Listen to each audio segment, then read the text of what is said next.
BFM 89.9, I'm Amir Ruslan with the Morning World Cup Quickie. No games overnight, nor any tonight, since we're entering the all-important semi-final stage, with the quarterfinals all sorted out during the weekend in favour of Argentina, Brazil, Germany and the Netherlands. But that doesn't mean World Cup news is completely quiet. In fact, it's the opposite. The stakes are getting higher. Netherlands coach Louis van Gaal is being praised for being a tactical genius again, in taking keeper Jasper Cillessen off for Tim Krul just before the penalty shootout. Krul's imposing physical presence psyched Costa Rica out, giving the Dutch the winning edge. But did Krul go too far, turning intimidation to plain cheating? Argentina striker Sergio Aguero is back in training after a muscle strain. But there's still no news on Angel Di Maria, who was missing from an injured thigh from the quarterfinal win against Belgium. Brazil star Neymar's horrific injury during the Colombia clash is on every fan's mind, but the striker might make a return in time for the final thanks to a special injection, if the hosts make it past Germany, that is. Lastly, news from the German camp remains pretty quiet. Don't take that for meekness though, since the well-oiled German machine will maintain its efficiency. But with an equal number of European and South American giants still in play,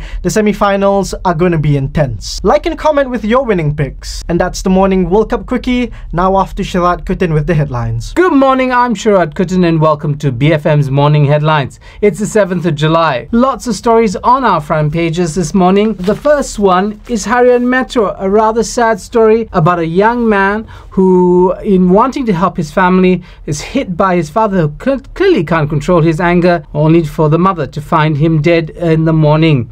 And that story is carried in many of the Malay newspapers. That young man gets his comeuppance for playing with illegal firecrackers. Tragis Ramadan, that's another story of that young man. Again, very much focus on the Malay Muslim community, on divisions within the religious community. Here, the appearance of two imams and leaders of prayer at the local mosque. Utusan Malaysia, there again, that young man, that's a little portrait of him. But the big story really is this, Gempur Mesin Judi. Remember, Utusan has been running stories on illegal gambling outlets for some week or so now. They're now calling, or rather this is a call coming from the Prime Minister's office, but from the religious affairs dimension of that. So Jamil Kerr Baharom, of course, it's become well known to be a rather controversial figure there. He's saying that religious authorities can step in where the police and other enforcement agencies have failed. Many questions about the blurring of jurisdiction,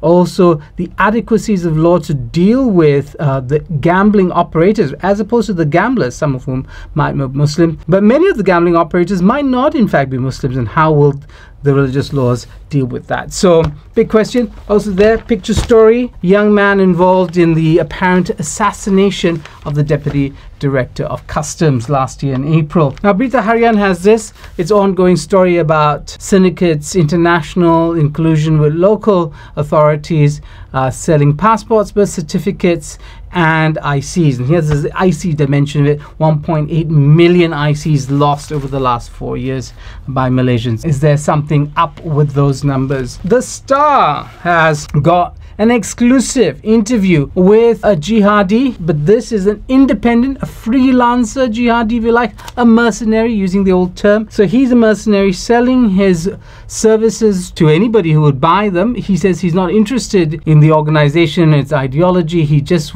likes the fact that when he's out in the field and in the theater of war, he feels closer to his God. Now, the Straits Times has that story on the ongoing problems of Pakatan Rakyat in Selangor. There, the heat is on. Khalid Ibrahim, the man, the Menteri Besar, the center of the controversy, nothing has been resolved. This has been a protracted affair. And the Malay Mail, with a portrait of our grumpy ex-Prime Minister, Dr. Mahathir Mohamad, now Tun, of course. He there dishing out prescriptions, of course, because he's a doctor. So, okay, you go with that.